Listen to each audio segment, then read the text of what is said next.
kelompok 2 Arsitektur Enterprise D ingin mempresentasikan hasil kerja kami tentang analisis arsitektur bisnis dan arsitektur sistem informasi dengan studi kasus pesantren Ar-Rahmat. Sebelum itu, saya akan memperkenalkan diri saya dan rekan-rekan saya.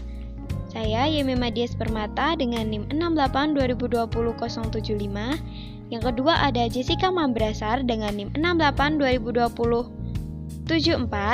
Yang ketiga ada Anissa Nurhidayah dengan NIM 682020125. Dan yang terakhir ada Yonatan Kristandri dengan NIM 682200067.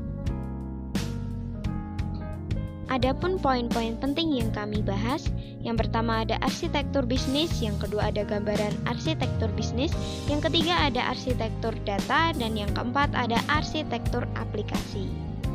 Untuk yang pertama, ada arsitektur bisnis. Arsitektur bisnis terdiri dari dua aktivitas, yaitu aktivitas utama dan aktivitas pendukung.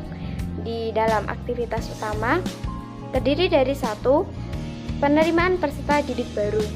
Salah satu aktivitas utama dalam serangkaian proses guna mengatur penerimaan santri-santri baru sampai pendataan untuk para santri. Yang kedua ada proses belajar mengajar atau PMB. Pada aktivitas ini dilakukan sesuai kurikulum yang telah ditentukan berdasarkan pada Peraturan Menteri Pendidikan Republik Indonesia. Yang ketiga ada pelepasan akademik atau PA. Ini merupakan aktivitas akhir dari proses-proses sebelumnya. Pada aktivitas ini, santri-santri yang telah lulus di sekolah akan mengikuti acara pelepasan yang dilakukan oleh pesantren dan akan memberikan penghargaan kepada santri-santri dengan lulusan terbaik. Yang selanjutnya, ada aktivitas pendukung. Aktivitas pendukung terdiri dari satu, manajemen tata usaha. Aktivitas ini memberikan layanan yang dibutuhkan pada komponen-komponen dalam pesantren. Yang kedua ada manajemen sarana dan prasarana. Dalam aktivitas ini berguna untuk menunjang jalannya sebuah pesantren baik tingkat paling rendah sampai tinggi untuk membantu proses dalam belajar mengajar. Yang ketiga ada pelayanan teknologi dan administrasi laboratorium. Aktivitas pendukung ini guna membantu para pengajar dan para santri, terutama pada pelajar yang membutuhkan teknologi seperti TIK dan pelajaran bahasa Arab. Untuk yang keempat, ada manajemen keuangan. Ini merupakan aktivitas yang mendukung aktivitas utama dan berhubungan dengan perencanaan, keuangan, dan pengembangan-pengembangan yang dilakukan di dalam pesantren. Nah, itu dia penjelasan dari arsitektur bisnis dari saya. Yang kedua, terdapat gambaran arsitektur bisnis yang terdapat pada Pondok Pesantren Ar-Rahmat Majalengka. Yang mana dalam arsitektur bisnis ini terdapat dua aktivitas, yaitu aktivitas utama dan aktivitas pendukung. Pada aktivitas utama terdapat tiga organisasi. Satu, PBDB, yang melakukan perencanaan strategi PBDB, promosi, seleksi peserta didik, pelaksanaan masa orientasi, pelaporan dan evaluasi PBDB. Yang kedua, terdapat proses belajar mengajar.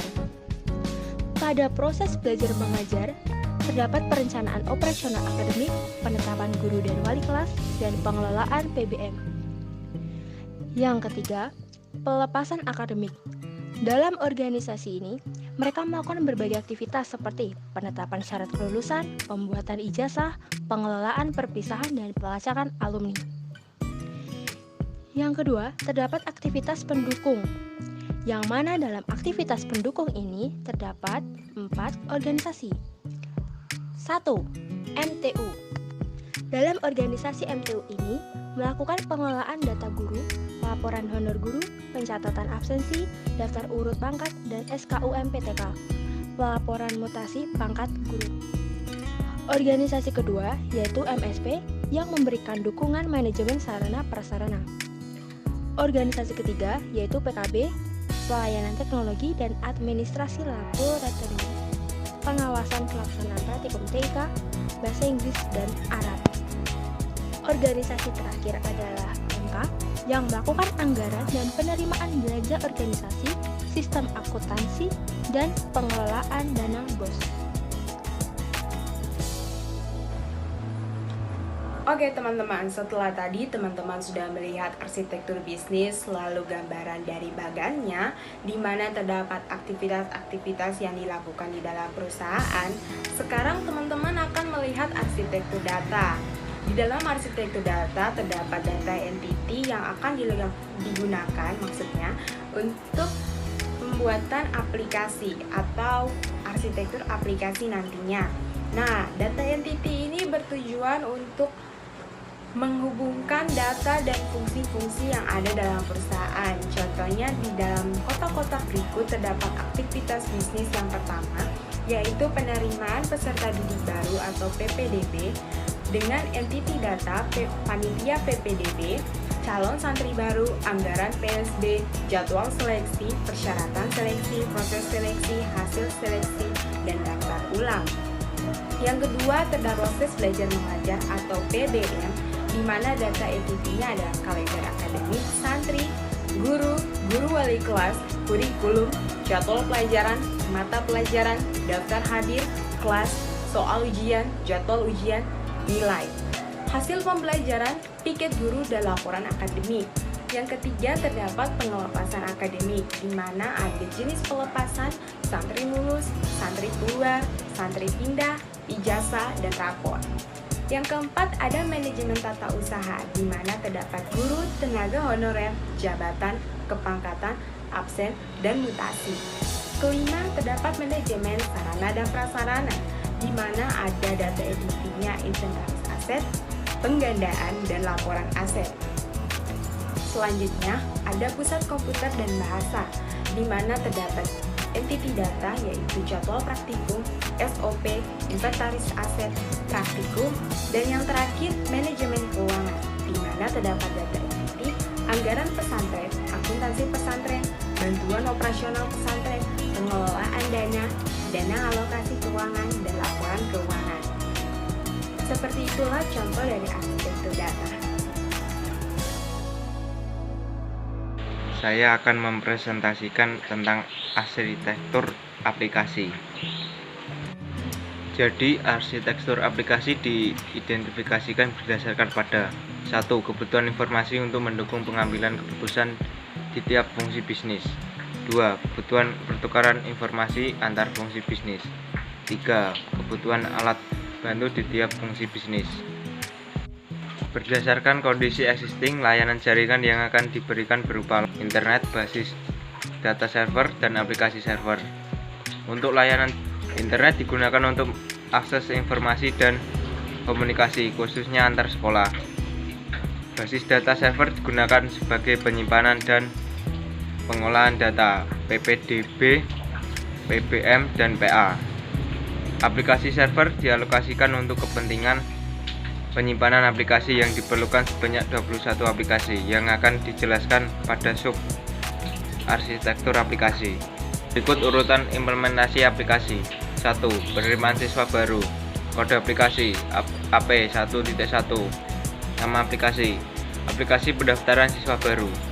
AP1.2. Aplikasi pengolahan tes masuk. AP1.3. Aplikasi daftar ulang siswa baru. 2. Proses akademik. AP2.1. Aplikasi kesiswaan. AP2.2. Aplikasi penjadwalan. AP2.3. Aplikasi administrasi PBM. AP2.4.